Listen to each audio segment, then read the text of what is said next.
오늘 우리에게 주시는 하나님의 말씀은 신약 성경 갈라디아서 6장 1절에서 2절 말씀입니다. 형제들아, 사람이 만일 무슨 범죄한 일이 드러나거든 신령한 너희는 온유한 심령으로 그러한 자를 바로잡고 너 자신을 살펴보아 너도 시험을 받을까 두려워하라. 너희가 짐을 서로 지라. 그리하여 그리스도의 법을 성취하라. 아멘.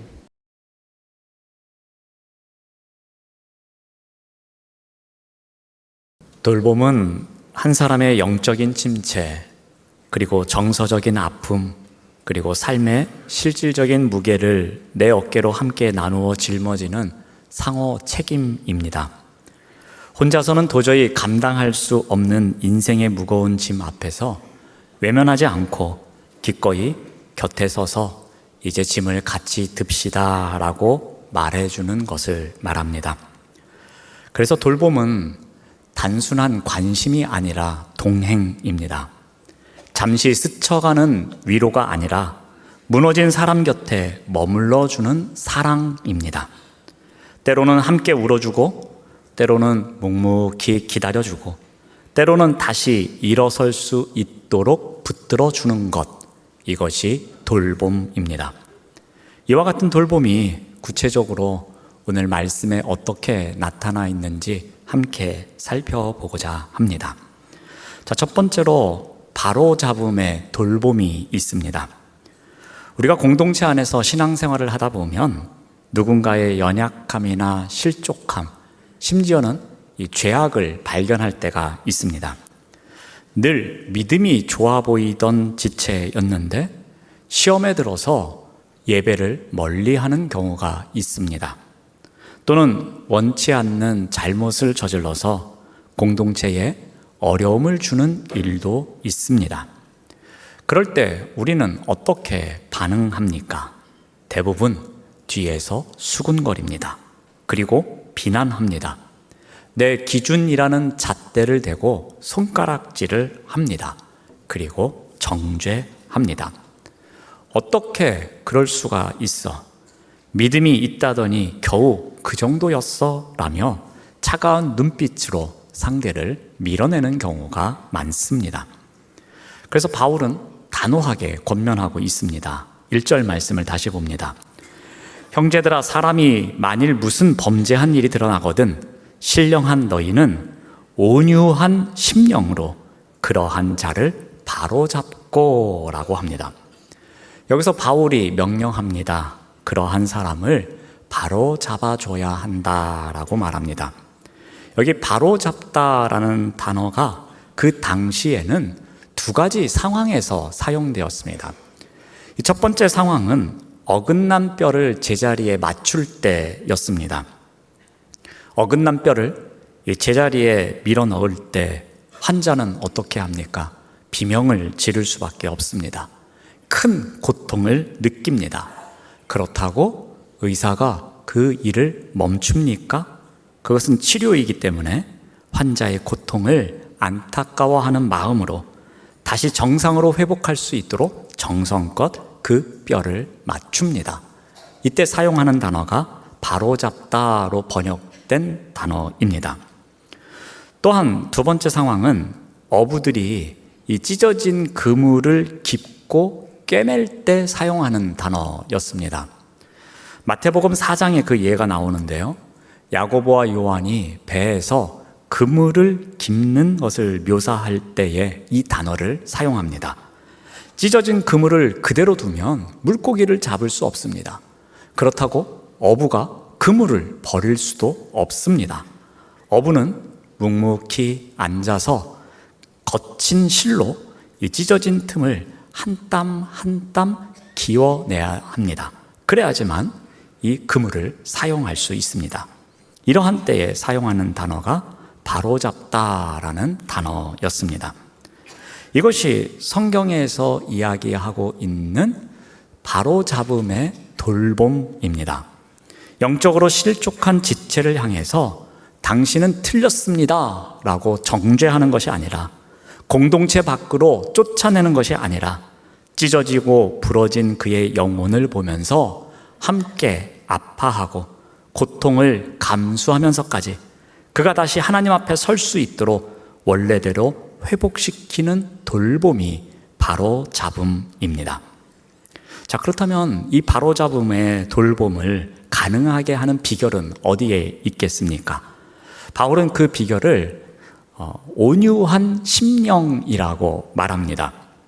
여기서 말하는 온유함은 그저 성격이 부드럽다, 말을 친절하게 한다, 이 정도를 말하지 않습니다. 이 상대의 연약함을 마주했을 때에 이 분노와 정죄보다 이 긍휼의 마음을 갖는 것을 온유하다라고 말합니다.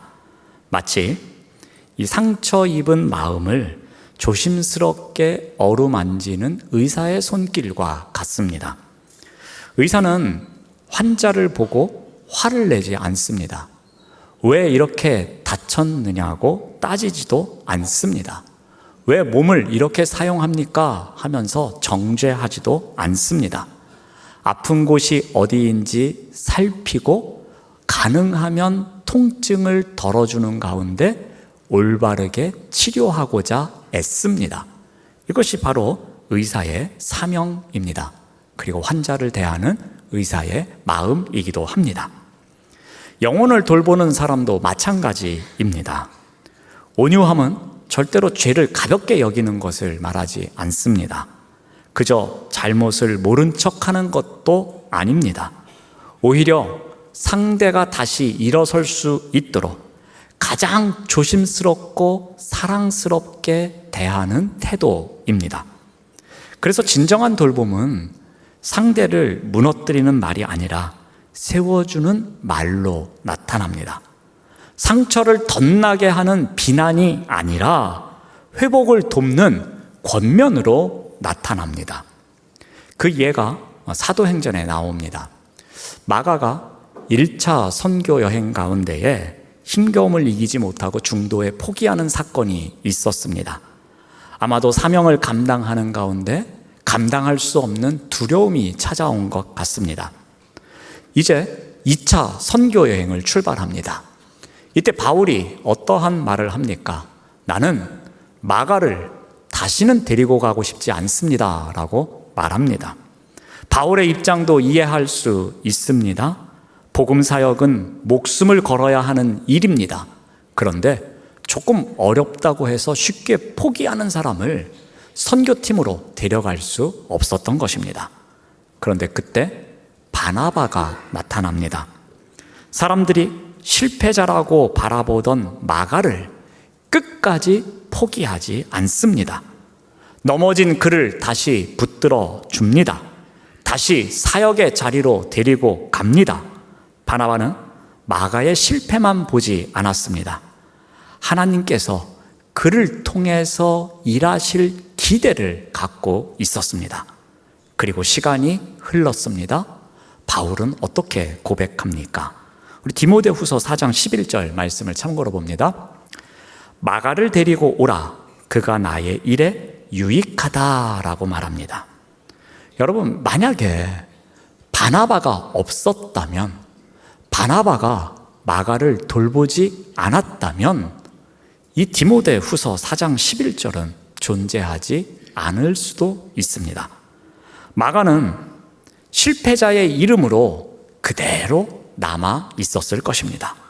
하지만 한 사람이 정죄 대신에 바로잡는 돌봄을 선택했기에 한 영혼이 다시 살아날 수 있었던 것입니다.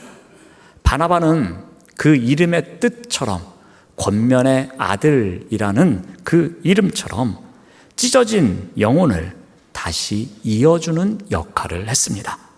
넘어진 사람 곁에 서서 당신은 다시 할 수 있습니다. 하나님께서 당신을 보내신 데는 목적이 있습니다. 아마도 이런 비슷한 말을 통해서 돌볼 줄 아는 사람이었습니다. 사랑하는 여러분, 누군가의 허물이 보일 때가 있습니다. 누군가 비난하고 싶은 마음이 들 때가 있습니다. 그렇다면 그 시간을 비난의 기회로 보지 마시기 바랍니다. 오히려 하나님께서 나에게 주신 영적 돌봄의 기회라고 받아들이시기를 바랍니다. 저 지체의 영혼의 그물이 찢어졌구나. 정말 잘 됐다. 내가 이럴 줄 알았다. 그런 생각하는 것이 아니라 내가 가서 온유함이라는 실로 꿰매주겠다는 고백을 하시는 삶을 살아가시길 바랍니다. 저 지체의 영적 뼈마디가 어긋났구나 할 때에 내가 기도로 그 아픔을 함께 짊어지겠다는 고백이 우리에게 있어야 할 것입니다. 이와 같은 고백과 함께 정죄가 아닌 사랑의 기움으로 한 영혼을 살려내는 복된 돌봄의 주인공이 되시기를 바랍니다. 자, 두 번째 돌봄은 겸손의 돌봄입니다. 우리 1절 말씀을 계속 봅니다. 너 자신을 살펴보아 너도 시험을 받을까 두려워하라 라고 합니다. 이 말씀은 누군가를 도우러 가기 전에, 누군가를 돌보기 전에 가장 먼저 내 시선을 내 안으로 돌려 자신을 살펴보라는 명령입니다. 왜 바울은 사랑의 돌봄 앞에서 이러한 과정이 있어야 한다고 말합니까? 그것도 두려워하라 라고 경고하고 있습니까? 왜냐하면 이 타인을 돌보고 바로잡는 그 거룩한 사역의 자리에 영적 덫이 있기 때문입니다. 그 덫의 이름은 바로 영적 우월감입니다. 우리가 누군가를 돌봐주다 보면 우리 마음 깊은 곳에서 슬며시 고개를 드는 생각이 있습니다. 우리가 상대를 향하여서 내가 너보다 낫다. 어떻게 그런 실수를 할 수 있느냐? 나는 그런 실수는 절대로 안 한다. 이런 영적 우월감이 올라오기 시작합니다. 그런데 이러한 영적 우월감이 생각나는 그때는 바로 우리의 돌봄이 변질되기 시작하는 때입니다. 그때부터는 그 상대방과 나란히 서서 걷는 것이 아닙니다. 높은 심판대의 의자에 앉아서 상대를 위에서 아래로 내려다보는 때가 되는 것입니다. 그 시선은 동행이 아닙니다. 그 시선은 오만이 됩니다. 위에서 아래로 내리꽂히는 돌봄은 아무리 좋은 말을 하고 바른 말을 할지라도 상대방은 깊은 상처를 당할 수밖에 없습니다. 듣는 사람은 그것이 사랑인지 아니면 나를 향한 잔소리인지 단번에 느끼기 때문입니다. 바울이 그것을 알고 있었습니다. 그래서 너도 시험을 받을까 두려워하라 라고 말하고 있습니다. 완전한 의인이 이 땅에 없음을 경고하고 있는 말씀입니다. 오늘은 눈물을 흘리며 실족해 있는 그 상대방의 옆에 있지만 내일은 내가 그 자리에 있을 수도 있다는 것입니다. 수십 년 동안 교회를 충성스럽게 섬겼던 사람도 한순간의 유혹에 무너질 수 있다는 경고입니다. 가장 뜨겁게 기도하던 사람도 한순간에 영적 침체의 늪에 빠질 수 있다는 경고이기도 합니다. 이 사실을 알아야 한다는 것입니다. 그래야지만 겸손한 사람으로 살아갈 수 있음을 이야기합니다. 내가 언제든 넘어질 수 있는 연약함을 가진 존재라는 것을 인정해야 한다는 것입니다. 그래야 다른 사람을 정죄하지 않는다고 말합니다. 그때 비로소 우리는 위에서 아래로 군림하는 시선이 아니라 지체의 눈 높이로 내려가서 곁에 서서 나란히 동행하는 돌봄을 실천할 수 있다는 것입니다. 베드로는 누구보다도 자신감이 강한 사람이었습니다. 예수님께서 너희가 나를 다 버릴 거야 라고 말씀하실 때에 베드로는 어떻게 했습니까? 자신감이 넘쳤습니다. 다른 사람들은 다 예수님을 버릴지라도 저는 결코 그렇게 하지 않겠습니다 라고 자신감 넘치게 말했던 사람이었습니다. 그런데 어떠한 결과가 발생합니까?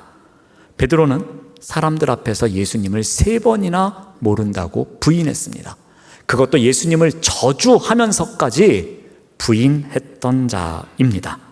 그토록 장담했던 자신이 가장 처절하게 무너지는 순간이었습니다. 그런데 이 실패 이후에 베드로는 어떻게 됩니까? 비로소 자신의 연약함을 알게 됩니다. 나는 절대로 넘어지지 않을 사람이라고 생각했지만 사실은 은혜 없이는 한순간도 살아갈 수 없는 존재라는 것을 깨닫게 되었습니다. 그래서 베드로는 부활 이전과 부활 이후가 완전히 다른 삶을 살아갑니다. 강한 척하는 사람이 아니라, 자신감 있는 척하는 사람이 아니라 넘어져 본 사람으로서 다른 사람을 품는 삶을 살아갑니다. 그래서 그는 이렇게 권면하고 있습니다. 베드로전서 5장 2절에서 3절 말씀을 봅니다. 너희 중에 있는 하나님의 양 무리를 치되 맡은 자들에게 주장하는 자세를 하지 말고 양 무리의 본이 되라 라고 합니다. 겸손한 돌봄의 주인공이 될 것을 권면하고 있습니다. 이 말에는 베드로 자신의 눈물이 담겨 있습니다. 과거에 그는 자기 확신에 찼습니다. 자기 자신이 넘쳐났습니다. 그러나 이제는 자신의 실패를 경험한 뒤에 겸손하게 양떼를 돌보는 사람이 되었음을 고백하는 내용입니다. 넘어져 본 사람만이 다른 사람의 아픔 앞에서 함부로 말하지 않는 법입니다. 자기의 연약함을 아는 사람만이 지체를 쉽게 정죄하지 않는 법입니다. 그래서 하나님은 때로 우리의 실패조차 사용하십니다. 다른 사람을 품을 줄 아는 겸손한 돌봄의 사람으로 우리를 빚어 가십니다. 그러므로 누군가의 연약함을 보살피기 전에 내 안에 교만을 먼저 살피시기 바랍니다. 그리하여 나의 겸손한 고백과 따뜻한 동행을 통해서 상처 입은 지체가 다시 일어설 용기를 얻는 거룩한 은혜의 통로가 되시기를 바랍니다.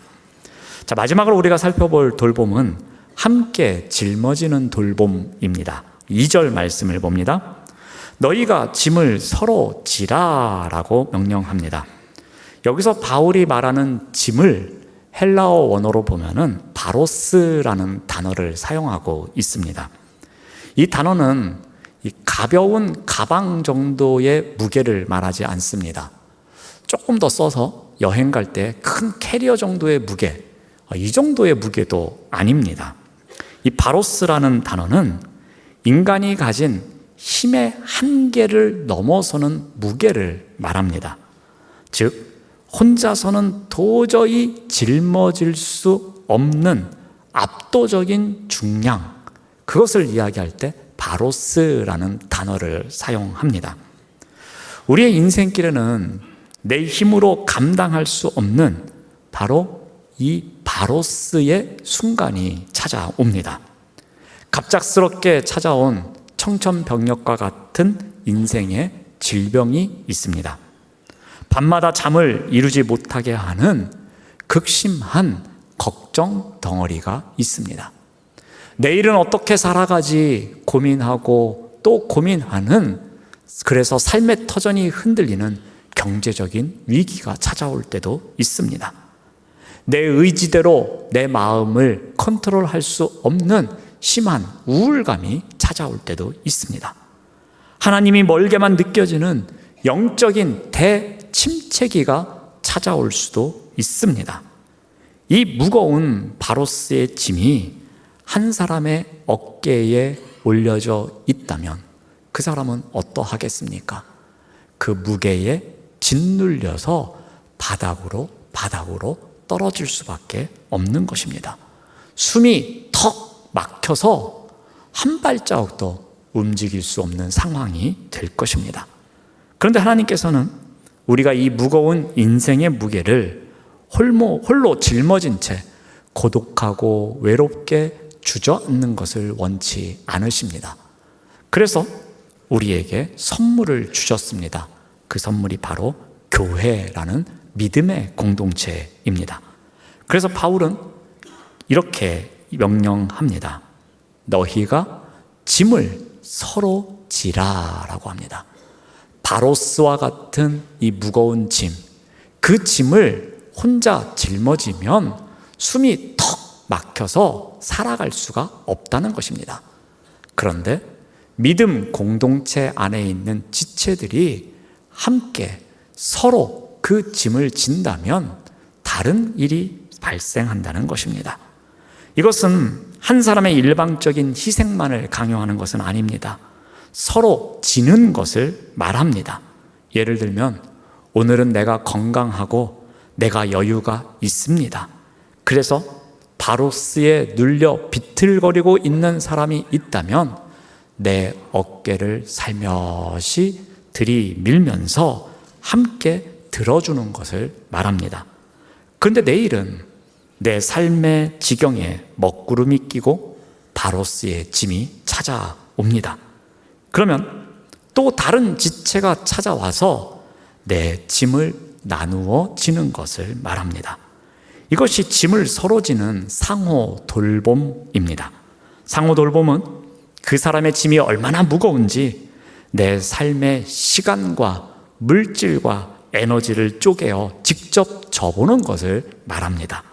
슬퍼하는 자 곁에서 묵묵히 손을 잡아주는 것, 경제적으로 무너져서 처절하게 살아가고 있는 사람에게 구체적인 나눔을 실천하는 것, 영적으로 낙심한 자를 위해서 내가 새벽 기도에 무릎을 아끼지 않는 것, 이러한 것이 지체의 바로스를 함께 들어주는 상호 돌봄입니다.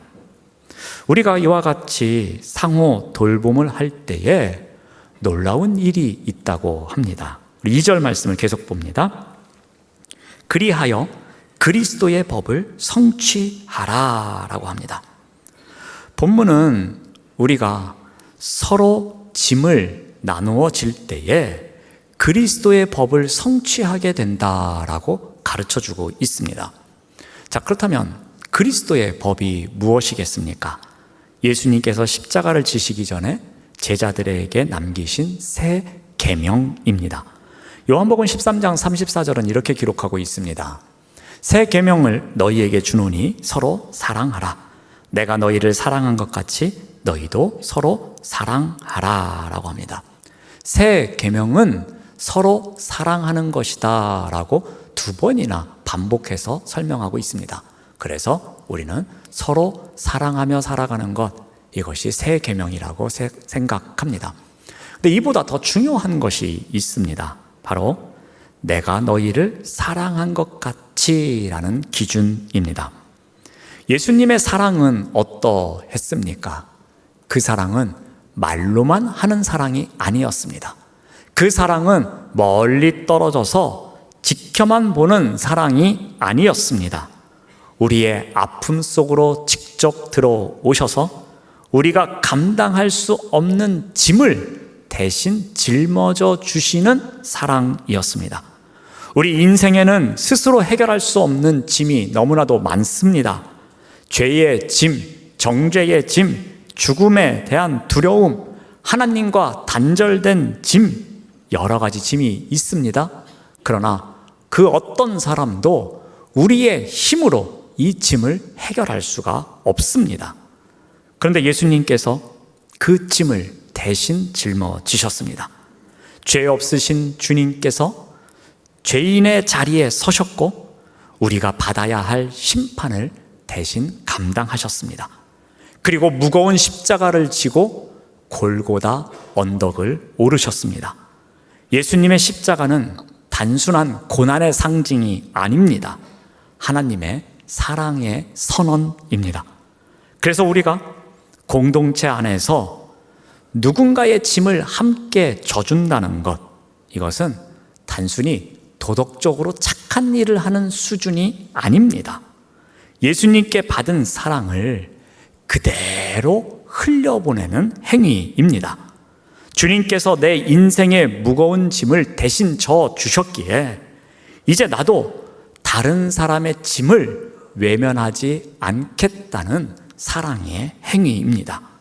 서로의 짐을 져준다는 것은 예수님의 십자가 사랑을 공동체 안에서 실천하는 것입니다. 그리고 바로 그때에 교회는 세상 속에서 그리스도의 몸이라는 것을 드러낼 수 있는 법입니다.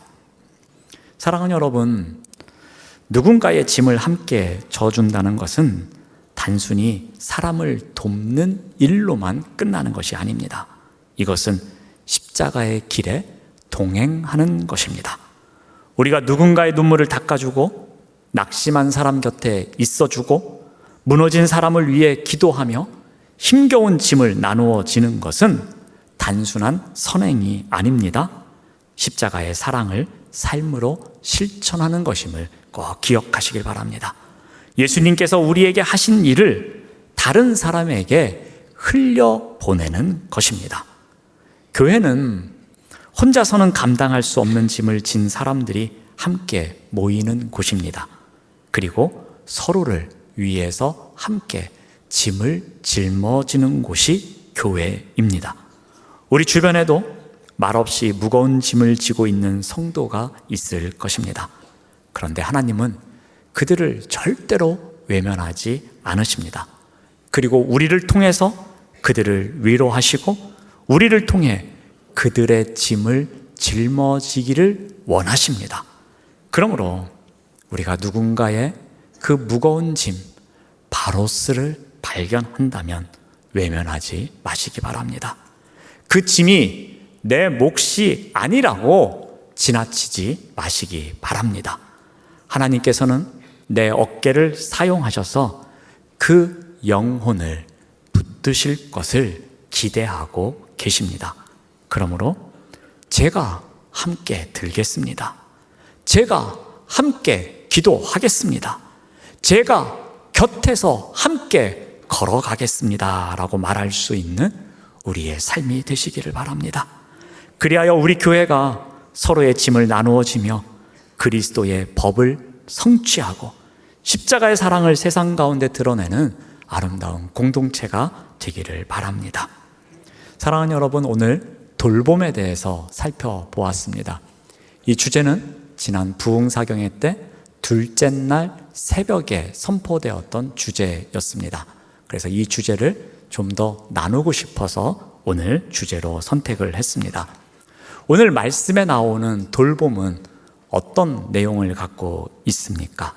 먼저 내 곁에 있는 지체의 아픔을 외면하지 않고 바로잡는 것이 돌봄임을 가르쳐 줍니다. 넘어진 지체를 보며 정죄의 돌을 드는 것이 아니라, 넘어진 지체를 보며 손가락질 하는 것이 아니라 온유함으로 찢어진 영혼의 그물을 우리가 함께 기워주는 것, 이것이 돌봄입니다. 또한 누군가를 돕는다는 이유로 높은 자리에 서는 것이 아닙니다. 나 역시 하나님의 은혜가 아니면 설 수 없는 연약한 존재임을 기억해야 합니다. 영적 교만을 내려놓는 것, 이 또한 돌봄입니다. 세 번째로, 혼자서는 감당할 수 없는 인생의 무거운 짐, 즉 바로스에 짓눌려 있는 지체를 향해서 이제는 혼자 그 짐을 짊어지지 마십시오. 제가 함께 짊어지겠습니다. 제 어깨를 빌려드리겠습니다 라고 말하며 자신의 어깨를 기꺼이 내어주는 삶을 살아가는 것, 이것이 돌봄입니다. 바울이 말하는 동행하는 돌봄이 바로 이 세 가지입니다. 이와 같은 돌봄이 우리에게 있기를 바랍니다. 그리하여 우리 공동체가 서로를 통해 그리스도의 사랑을 경험하고 세상 속에서 예수님의 몸된 교회로 아름답게 세워가는 우리 모두가 되시길 바랍니다. 기도하겠습니다. 하나님 감사합니다. 오늘 말씀을 통해 돌봄의 의미를 깨닫게 하시니 감사합니다. 내 눈앞에 있는 지체의 찢어진 그물을 온유함으로 기워주고 내 안의 영적 교만을 철저히 내려놓으며 지체가 가진 인생의 무거운 짐을 내 어깨로 함께 나누어지는 진짜 돌봄의 삶을 살아가도록 인도하여 주시옵소서. 예수님의 이름으로 기도드립니다. 아멘.